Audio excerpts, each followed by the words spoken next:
¿Qué tal? ¿Cómo estás? Bienvenido una vez más a estas pláticas que seguimos teniendo. Y pues hoy vamos a cambiar un poco la temática, vamos a abordar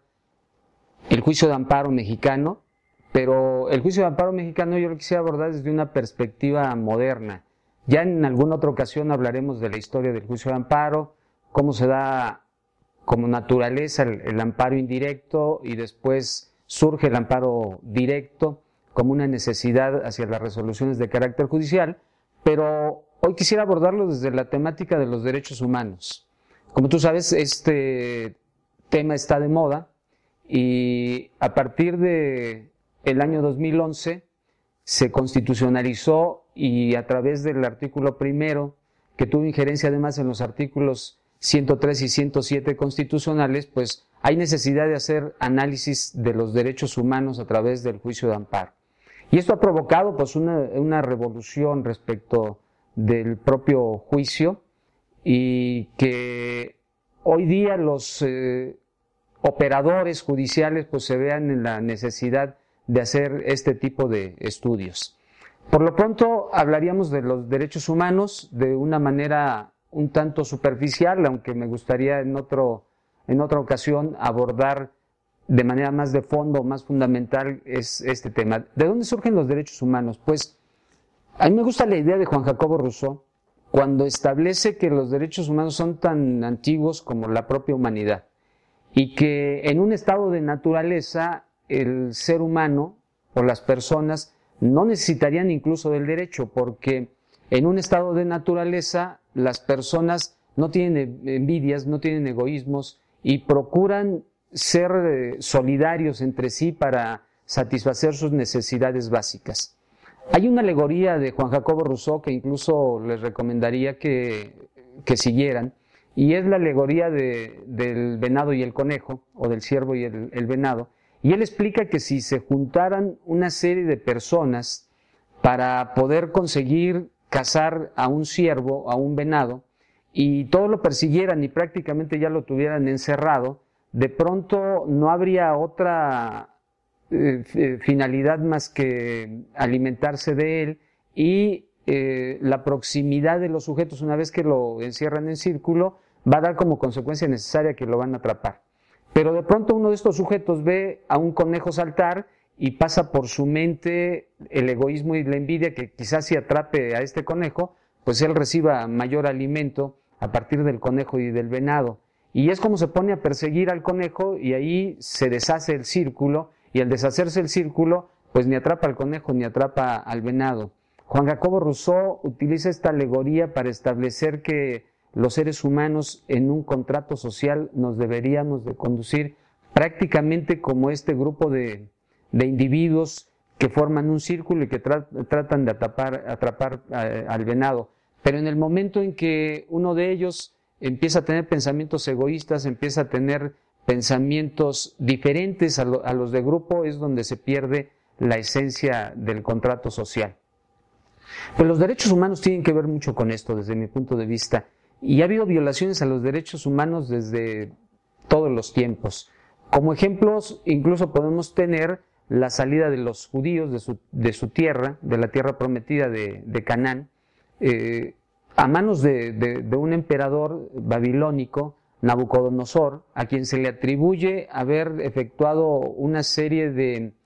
construcciones que embellecieron el imperio babilónico, como los jardines de Babilonia, los castillos de Babilonia. Incluso impulsó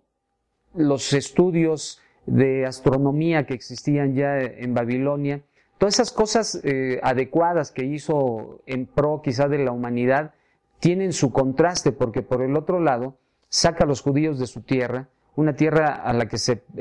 pretendían apoderar tanto babilonios como sirios como egipcios. Al pueblo judío se le ocurre la osadía de irse a meter ahí, y al meterse ahí pues Nabucodonosor lo saca, y quizá esto constituye el primer genocidio que pudiéramos encontrar. Se los lleva precisamente a Babilonia. Después este acontecimiento es reflejado en la ópera de Verdi, y hay una parte, la más famosa quizá de la ópera de Verdi, que es el Penseiro, que incluso da cabida a la entrada de todos estos videos en la que precisamente los judíos están recordando su tierra con mucha nostalgia, precisamente derivado del acontecimiento de Nabucodonosor. Estas violaciones a los derechos humanos en muchas ocasiones tienen repercusiones en eventos históricos o tienen repercusiones en cuestiones que han sido importantes para la historia. Otra de ellas, también tenemos el ataque de los vikingos contra los francos, lo que hoy constituye precisamente Francia, y que dio cabida a la construcción de los castillos medievales. ¿Qué pasaba con los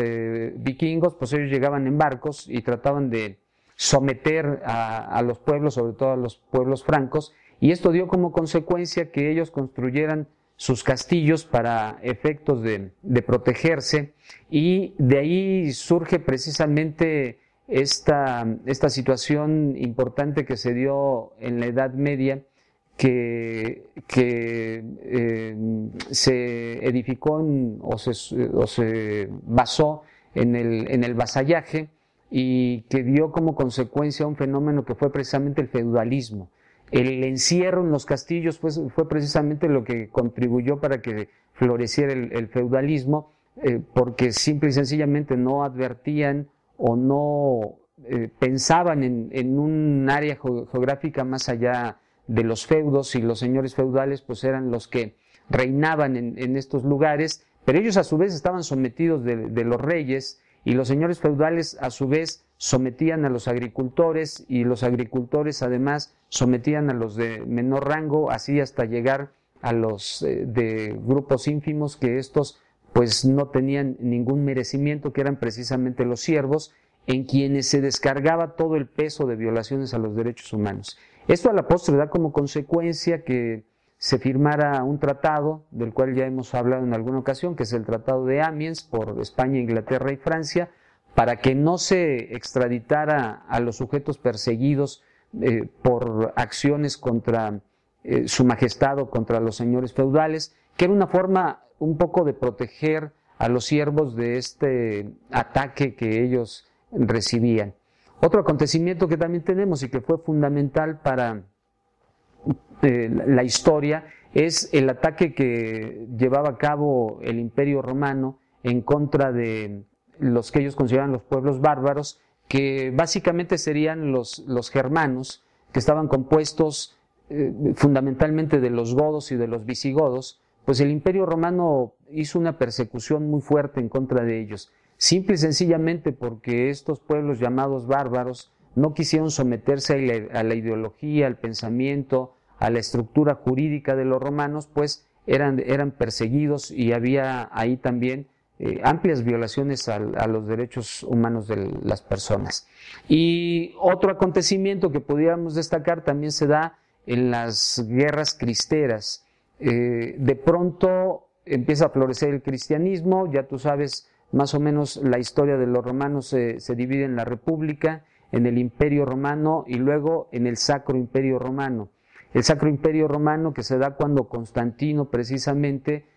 asume la religión cristiana, o la religión que después se va a convertir en religión católica, le da amplios poderes a los cristianos, que empezaron a florecer como una cultura adicional al Imperio Romano, y de aquí surge precisamente un emperador que quiso apoderarse del mundo, que fue precisamente Carlomagno. Este sujeto Carlomagno pues hace que floreciera ya en una estructura más estatal o más de Estado la religión cristiana o la religión católica, a tal grado que incluso a partir de ahí se acostumbró que el Papa o los obispos fueran los que coronaran a los reyes. Sin esta coronación, entonces, no había legitimidad de los reyes. Y de pronto surge la ideología de atacar a la cultura islámica, que tenían un pensamiento completamente diferente al pensamiento occidental cristiano. Y esto da cabida precisamente a que se lleven a cabo las guerras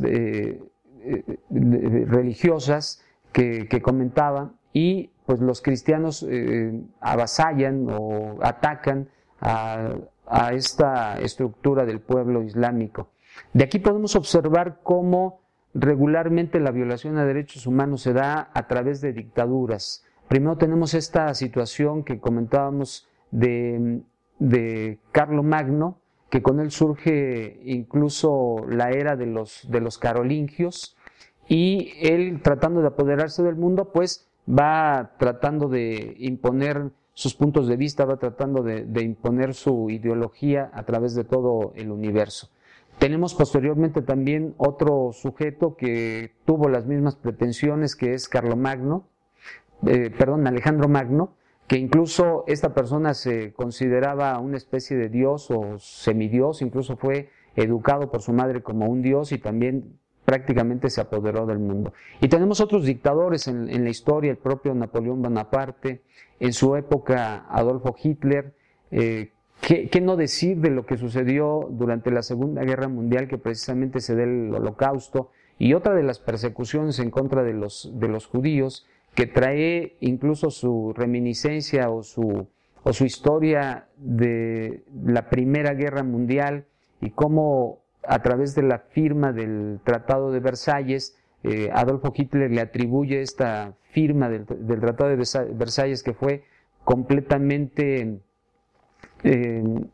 inconveniente para los alemanes, pues precisamente a los judíos, porque se estaba dando la revolución bolchevique en Rusia, y esta tuvo repercusiones en Alemania. Entonces precisamente a los que trataban de establecer un socialismo en Alemania y que regularmente eran sujetos de raza judía, pues Adolfo Hitler les atribuye todas estas acciones, y después se da toda la persecución en contra de los judíos, que ya todos conocemos, y por consiguiente el Holocausto. Pues este resumen nos sirve precisamente para establecer cómo los derechos humanos han imperado en toda la historia del universo, en toda la historia del mundo, y cómo desde mi punto de vista ha sido un altibajo en toda la historia. De pronto hay épocas que se da mucha protección a los derechos humanos. Un ejemplo de ello lo podríamos tener en la época del emperador babilónico también, Ciro el Grande, cómo él protege los derechos humanos, pero después se da una caída precisamente cuando surgen sujetos que pretenden apoderarse del mundo. Luego otra vez viene un remanso, protección a derechos humanos, y surge otro individuo, dictador, que pretende otra vez el apoderamiento mundial, y otra vez con consecuencias de violación a derechos humanos. A mí me parece que las dictaduras, las ambiciones, y esto que comentaba desde un principio Juan Jacobo Rousseau, da como consecuencia precisamente las violaciones reiteradas a los derechos humanos de las personas. Pues hasta aquí este bloque, y enseguida comentaríamos otras circunstancias que ya tienen que ver e influyen de lleno en la materia del juicio de amparo, y sobre todo el juicio de amparo mexicano.